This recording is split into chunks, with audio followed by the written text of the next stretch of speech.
Well-being adalah sebuah kondisi di mana individu memiliki sikap positif terhadap diri sendiri dan orang lain, dapat membuat keputusan sendiri dan mengatur tingkah lakunya sendiri, dapat menciptakan dan mengatur lingkungan yang kompatibel dengan kebutuhannya, memiliki tujuan hidup, dan membuat hidup mereka lebih bermakna, serta berusaha mengeksplorasi dan mengembangkan dirinya. Maka dari itu, definisi well-being berhubungan dengan tujuan yang dilakukan oleh komunitas Bipolar Care Indonesia, yaitu sebuah komunitas yang dibentuk untuk mewadahi penyintas bipolar ataupun orang yang mendukungnya, bahwa memiliki bipolar bukanlah suatu kelemahan. Lalu aku akan membahas tentang bipolar disorders. Apa sih bipolar disorders itu? Bipolar disorders merupakan gangguan mood di mana si penderita akan mengalami fase perubahan mood secara ekstrim antara fase manik di mana ia akan merasakan senang sekali dan fase depresi di mana ia akan merasakan sedih sekali. Dan setiap orang ini juga memiliki tipe gangguan bipolar yang berbeda. Nah, World Health Organization juga mengatakan bahwa gangguan bipolar masuk di urutan ke-6 dalam penyakit utama yang menyebabkan disabilitas di seluruh dunia. Sekitar 5,7 orang atau 1% populasi di seluruh dunia menderita gangguan bipolar. Ada salah satu contoh fenomena yang diambil dari Detik Health, yaitu tentang kisah perjuangan Vindi melawan bipolarnya setelah ia hampir berniat untuk bunuh diri. Jadi, Vindi ini terdiagnosis bipolar disorder semenjak ia kuliah semester 5. Singkat ceritanya, awalnya itu dia merasakan depresi berat. Lalu dia pergi ke psikiater untuk mengecek kondisi mentalnya dan akhirnya dia diberikan obat depresi. Setelah itu dia menjalani pengobatan sampai akhirnya dia sudah berada di fase normal. Tapi nggak beberapa lama setelah fase normalnya tersebut kembali, dia merasakan adanya perubahan dalam dirinya dia lagi. Bahwa dia menjadi orang yang sangat produktif, sangat gembira, dan berbagai ide tuh muncul di pikirannya dia. Karena hal tersebut, akhirnya dia memutuskan untuk pergi ke psikiater lagi. Dia mengkonsultasikan tentang apa yang dia rasakan kepada psikiaternya. Ternyata psikiater tersebut bilang bahwa dia lagi berada di fase hipomanik. Makanya tadi dia merasakan sangat gembira, merasakan sangat produktif, merasakan banyak ide yang muncul di pikirannya. Dan saat itu juga dia dinyatakan bahwa dia mengidap gangguan bipolar. Selama 7 tahun, ia menjalani pengobatan untuk mengatasi gangguan bipolarnya. Sampai pada akhirnya ketika fase tersebut muncul, ia sudah lebih stabil emosinya dari yang sebelumnya. Nah, karena perjuangan yang melawan bipolar disorders ini tidak mudah, dan menurutnya juga stigma di Indonesia tentang bipolar disorders ini masih kurang, Vindi dan rekan-rekannya memutuskan untuk membangun suatu komunitas yang bernama Bipolar Care Indonesia. Komunitas tersebut sebagai rumah yang aman dan nyaman untuk para pengidap bipolar disorders.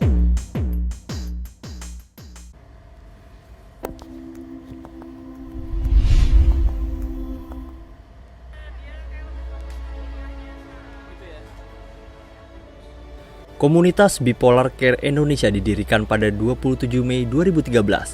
Di antara para pendirinya adalah 3 serangkai, Vindi Ariela, Iggy Oktamiasih, dan Kanita Miliana. Lebih dari 2 tahun kemudian, di toko buku Gramedia, Central Park Mall, Jakarta, komunitas yang berfokus pada sejumlah isu tentang bipolar disorder itu meluncurkan buku. Apa itu Bipolar Care Indonesia? Bipolar Care Indonesia adalah sebuah komunitas yang bergerak di bidang kesehatan jiwa. Bipolar Care Indonesia atau BCI mewadahi penyintas bipolar, serta caregivernya, dan siapapun yang peduli dengan bipolar. BCI berdiri pada tanggal 27 Mei 2013 dengan visi untuk membangun sebuah wadah bagi penyintas bipolar agar tidak berjuang sendirian. Lalu BCI mulai berkembang secara perlahan, memberikan manfaat kepada penyintas bipolar dan masyarakat luas melalui program-program yang mereka buat. Program tersebut antara lain ada psikoedukasi, Bipo Talk atau support group, kampanye kesehatan jiwa, dan mereka juga merayakan Hari Bipolar Sedunia pada tanggal 30 Maret. Selanjutnya, Bipolar Care Indonesia juga memiliki visi dan misi.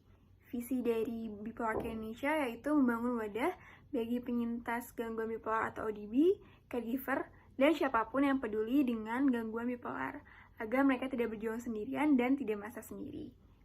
Lalu, BCI juga memiliki misi. Misi mereka yaitu antara lain yang pertama, meningkatkan kesadaran dan kepedulian masyarakat terhadap gangguan bipolar.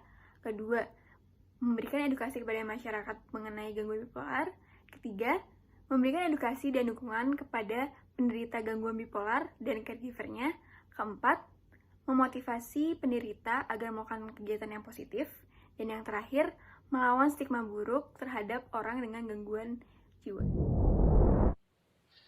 Kesulitan yang dialami orang bipolar dalam kehidupan sehari-hari ada 3, yaitu yang pertama, orang bipolar menganggap ada kejanggalan di dalam dirinya yang di luar batas normal, yakni lebih mudah marah dan takut mengecewakan orang lain. Yang kedua, gangguan tidur yang sangat parah. Yang ketiga, rendahnya motivasi dan produktivitas di tempat kerja. Dampak bipolar. Menurut Beur dan MC Bright tahun 2003, dampak dari gangguan bipolar terdiri dari 3 domain, yaitu yang pertama, domain klinis, meliputi keparahan atau tipe gejala, jumlah episode, dan durasi. Yang kedua, domain fungsional, meliputi peran sosial, fungsi peran pekerjaan, dan kualitas hidup subjektif terkait kesehatan. Yang ketiga, pengeluaran atau kos akibat gangguan, meliputi pengeluaran langsung termasuk transportasi, dan pengeluaran tidak langsung seperti kehilangan produktivitas, pendapatan, pekerjaan, dan biaya sosial non-medis. Penyintas bipolar seringkali mendapatkan stigma buruk dan negatif yang diterima oleh masyarakat Indonesia. Stigma negatif yang diterima oleh penderita gangguan mental masih sangat besar. Salah satunya mereka dianggap sebagai aib keluarga dan orang yang menakutkan. Salah satu kasusnya adalah artis Marshanda yang mengunggah video tahun 2014 lalu. Di dalam video tersebut memperlihatkan perubahan emosi yang cukup ekstrim dari mulai marah, sedih, dan tenang. Semenjak itu dia dianggap gila, memiliki kepribadian ganda, dan juga kurang iman. Cara mendukung dan memberdayakan orang bipolar. Yang pertama, dengarkan dia tanpa memberikan pendapat ataupun berusaha menyelesaikan masalah. Terkadang memang sangat sulit untuk mendengarkan tanpa memberikan nasihat. Tapi ada kalanya mendengarkan lebih penting daripada memperbaiki masalah. Yang kedua, katakan bahwa Anda siap kapanpun mereka butuh bicara. Mereka merasa tenang ketika tahu bahwa Anda ada untuk mereka meskipun mereka tidak ingin bicara. Yang ketiga, tanyakan apa yang butuh dibantu. Kadang sesuatu yang terlihat sederhana dapat mengintimidasi dan membuat kewalahan mereka. Yang keempat, dorong mereka untuk melakukan aktivitas di luar rumah. Terkadang orang dengan gangguan bipolar dalam fase depresi mereka mengurung dirinya sendiri. Temukan hal yang dapat dinikmati dan bisa dilakukan bersama-sama. Contohnya, makan di luar, nonton film bioskop bersama, atau sekedar jalan-jalan santai. Yang kelima, ajak mereka untuk beraktivitas bersama. Terus ajak mereka meskipun mereka menolak. Terkadang berbagai alasan seperti kecemasan dan fobia sosial itu akan menghalangi mereka untuk ingin ikut. Tapi mereka akan berterima kasih karena mereka telah diajak. Yang keenam, pahami mereka bahwa mereka butuh jarak atau waktu sendiri. Yang ketujuh, tawarkan untuk menemani mereka pergi ke kegiatan komunitas peduli bipolar. Yang kedelapan, yakinkanlah mereka bahwa mereka adalah anggota penuh dari masyarakat. Buat mereka tahu bahwa hidup mereka bermakna. Yang kesembilan, dukung pengobatan mereka.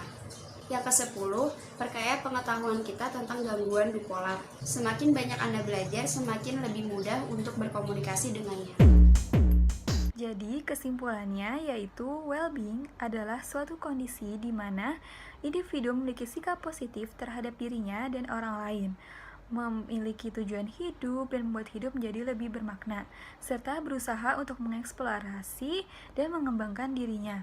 Definisi ini sangat berhubungan dengan tujuan Komunitas Bipolar Care Indonesia atau BCI, di mana salah satu pendirinya yaitu Vindi didiagnosis menderita bipolar. Vindi dan rekan-rekannya mendirikan BCI dikarenakan masih banyak stigma-stigma negatif yang didapat dari masyarakat. Nah, oleh karena itu BCI diharapkan mampu menjadi rumah yang nyaman dan menyadarkan para penyintas bipolar bahwa mereka tidak berjuang sendirian.